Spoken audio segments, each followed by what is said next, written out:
Chapter की शुरुआत में लिन सोच रही थी, मेरी पिछली जिंदगी में मैं अकेली थी।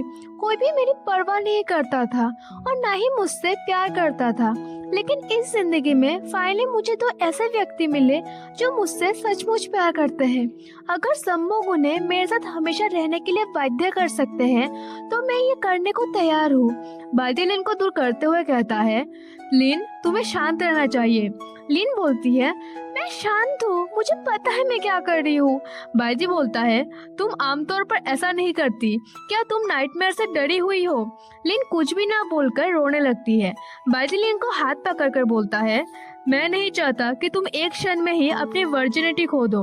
मुझे डर है कि तुम्हें पछताना पड़ेगा। लिन बोलती है, मुझे अफसोस नहीं होगा। जब तुम खतरे में होते हो तो मैं कुछ नहीं कर सकती। I am such A loser. बायदी बोलता है, लिन रो मत, तुम जो चाहे वो कर सकती हो, बस रो मत। लिन बोलती है, क्या तुम मेरे साथ संभोग करने के लिए तैयार हो? बायदी ये सुनकर सोचता है, वो बहुत चिंतित है क्योंकि उसे स्वांगयोन और मुझे खोने का डर है।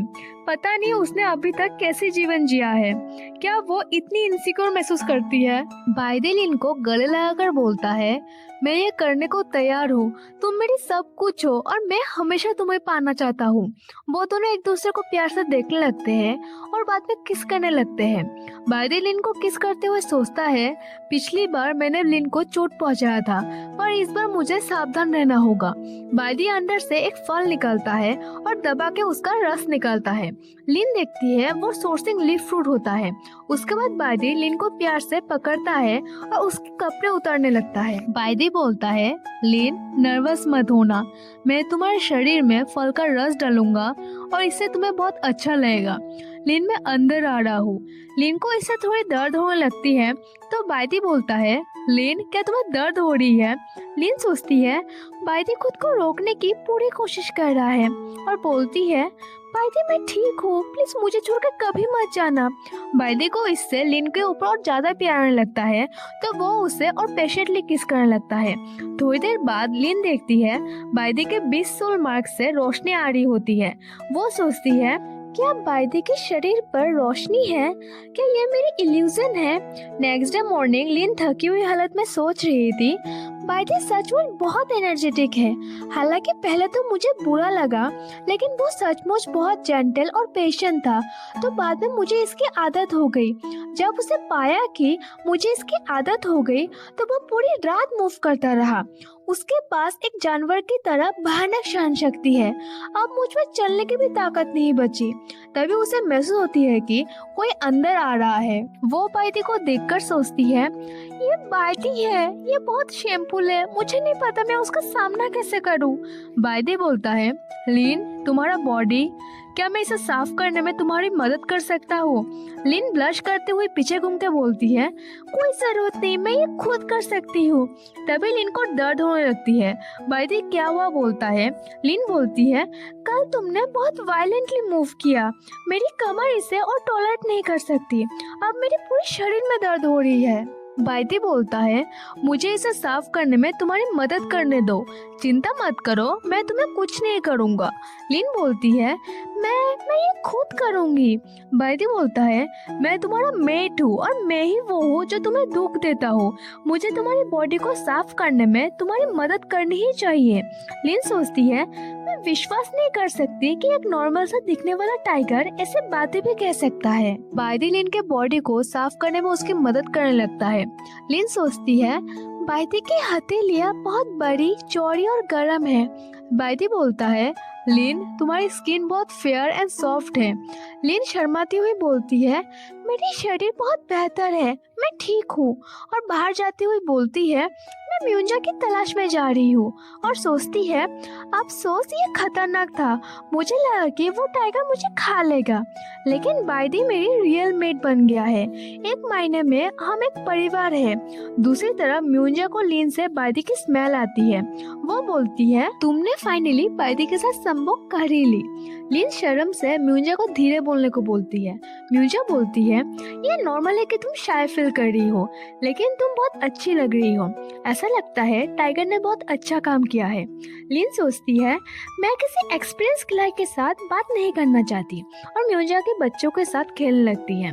म्यूजा बोलती है लेकिन मुझे लगता है कि जब स्वांगयुन को पता चलेगा कि तुमने बाइदी के साथ पहली बार संभोग किया था, उसके वापस आने के बाद वो गुस्सा हो जाएगा।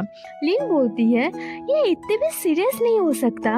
म्यूजा बोलती है स्वांगयुन हमेशा हाँ कहता है और उसका मतलब ना होता है और वो ऐसा दिखावा करता है जैसे उसे इसकी परवाह नहीं है। मेरी अनुमान है कि वापस आने के बाद वो दीवार पर एक बड़ा सा गड्ढा खोद लेगा। लिन बोलती है अगर वो सचमुच गुस्से में है तो क्या वो बाइदी से लड़ेगा? म्यूजा बोलती है चिंता मत करो, मेल्स के बीच अधिक झगड़ा होने के बाद वो एक फैमिली बन जाते हैं। मेरे पिछले मेल्स की तरह तुम्हें शांति से रहना चाहिए, मेरे कदमों पर मत चलना। मैंने उन्हें खोने से पहले उनकी कदर नहीं की थी। लिन सोचती है म्यूजा के लगभग सभी साथी पिछले वॉर में मारे गए। वो म्यूजा को तसल्ली देती हुई बोलती है म्यूजा तुम्हारे पास अभी भी बच्चे हैं और जीवांग अभी भी तुम्हारा साथी है, वो हमेशा तुम्हारे साथ रहेगा। तभी कोई वहाँ आकर बोलती है लिंडा जन्म देने वाली है, जाओ उसकी जांच करो। दूसरी साइड लिंडा बहुत दर्द में थी। लिन उसे ऐसी हालत में देखकर सोचती है मुझे उसे जन्म देते हुए देखने के लिए क्यों बुलाया गया? मैं कोई बेबी डिलीवरी करने में एक्सपर्ट नहीं हूँ। लिन पूछती है मिडवाइफ कहाँ है? एक मेल बोलता है किसी को मिडवाइफ को बुलाने के लिए भेजा गया है। लिन बोलती है तुम थोड़ा पानी उबालने जाओ, लिंडा को बाद में इसकी जरूरत पड़ सकती है। लिंडा बार बार बोल रही थी मुझे डर लग रही है, क्या लिन यहाँ है?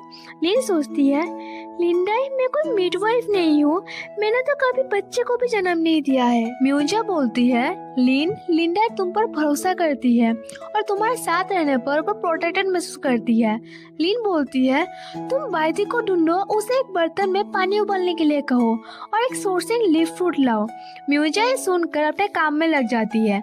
तभी लिंडा लिन के हाथ पकड़कर बोलती है तुमने हमारी और म्यूजा के बच्चों की रक्षा की, तुम मेरे और मेरे बच्चों को भी रक्षा कर सकती हो, है ना? लिन सोचती है लिंडा को अभी स्पिरिचुअल कंफर्ट की जरूरत है। लिन लिंडा को चिंता ना करने को बोलती है।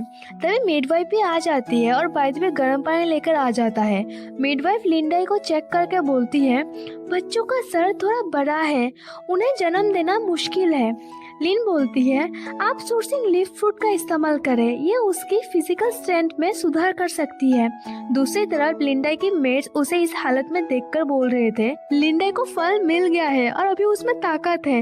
लिंडा अपनी पूरी जोर लगाती है और एक एक करके बच्चों को जन्म देती है और उन बच्चों में एक फीमेल भी थी। वो लोग ये बात सुनकर बहुत खुश हो जाते हैं।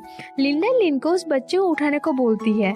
लिन उस बच्चे को उठाकर सोचती है ये बच्चा बहुत सॉफ्ट और स्मॉल है, जीवन कितनी अद्भुत है और मदर बीस्ट महान है।